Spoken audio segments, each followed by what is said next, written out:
আমাদের একটাই চাহিদা, আমরা বিশ্বকাপ খেলতে চাই। এই মুহূর্তে আমরা ইন্ডিয়াতে যেতে চাই না, আমরা শ্রীলঙ্কার মাটিতে বিশ্বকাপ খেলতে চাই। আমরা আচ্ছা, আপনাদের অবশ্যই জানা উচিত যে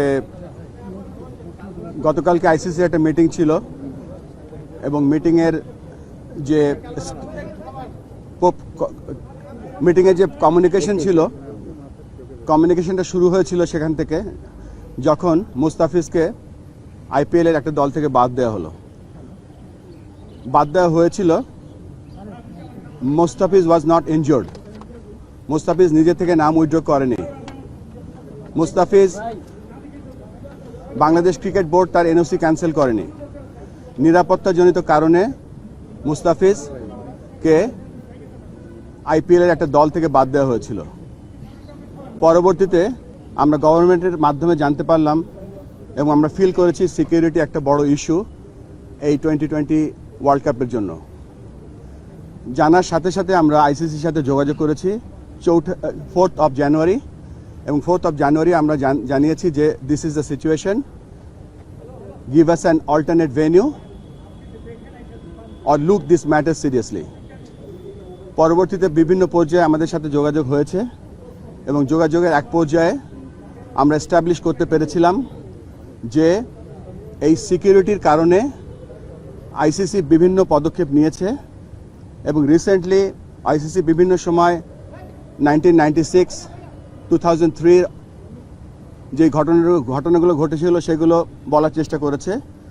আমরা আইসিসিকে বলেছি যে রিসেন্ট যে ঘটনাগুলো ঘটেছে এবং আইসিসির যে পদক্ষেপগুলো ছিল সেগুলো তাদেরকে আমরা দেখিয়ে দিয়েছি চোখে আঙ্গুল দিয়ে। গত বছর ফেব্রুয়ারি মাসে যখন একটা দেশ নিরাপত্তাজনিত কারণে চ্যাম্পিয়ন্স ট্রফি খেলতে যেতে অস্বীকৃতি জানিয়েছিল, তখন সেই দেশের গভর্নমেন্টের পারমিশন নিয়ে আইসিসিকে যখন জানানো হয়েছিল তখন তাদের জন্য একটা নিউট্রাল ভেন্যুর ব্যবস্থা করেছিল এবং সেই নিউট্রাল ভেন্যুতে তারা সমস্ত চ্যাম্পিয়ন্স ট্রফি একটা হোটেলে থেকে একটা মাঠে খেলেছিল। ইট ওয়াজ এ প্রিভিলেজড। পরবর্তীতে যে আপনারা জানেন যে হাইব্রিড মডেলটা যেটা এখন হচ্ছে, আমরা সকলে বলছি যে শ্রীলঙ্কা কো হোস্ট না, শ্রীলঙ্কা হাইব্রিড মডেলের একটা অংশ, যেখানে অন্য অন্য দেশের খেলাগুলো হচ্ছে সেখানে। আমরা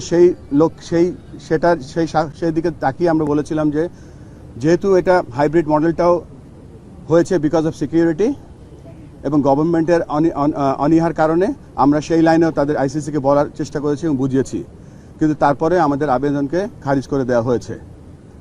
আমরা আবারও চেষ্টা করব আজকে আর কি পথ আছে আইসিসিকে বলা। আপনারা হয়তো গতকালকে শুনেছেন যে একটা ভোট হয়েছে। ভোটের নাম্বারটা অফিসিয়ালি আমি বলতে চাচ্ছি না, কেননা আইসিসি সেটা বলতে বারণ করেছে, কিন্তু বিভিন্ন জায়গায় ভোটের একটা নাম্বার দেখতে পাচ্ছি। আমরা খুব সন্দিহান। বাংলাদেশ ক্রিকেট নিয়ে আমরা খুব গর্ব বোধ করি, কিন্তু ওয়ার্ল্ড ক্রিকেট নিয়ে আমরা সন্দিহান।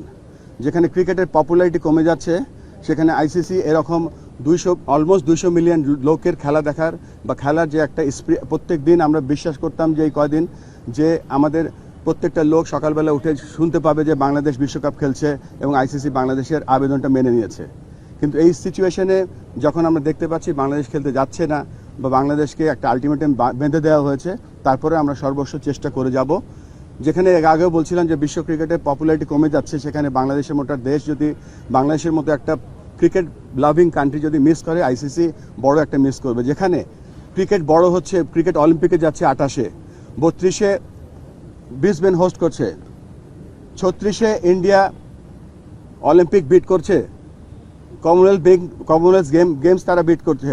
সেখানে যদি এরকম একটা জনবহুল ক্রিকেট লাভিং কান্ট্রি যদি না যায়, এটা মনে হচ্ছে যে হোস্ট কান্ট্রির জন্য এটা ব্যর্থতা। আমরা আমাদের মতো চেষ্টা করে যাব, আমরা এখনো হাল ছেড়ে দিচ্ছি না।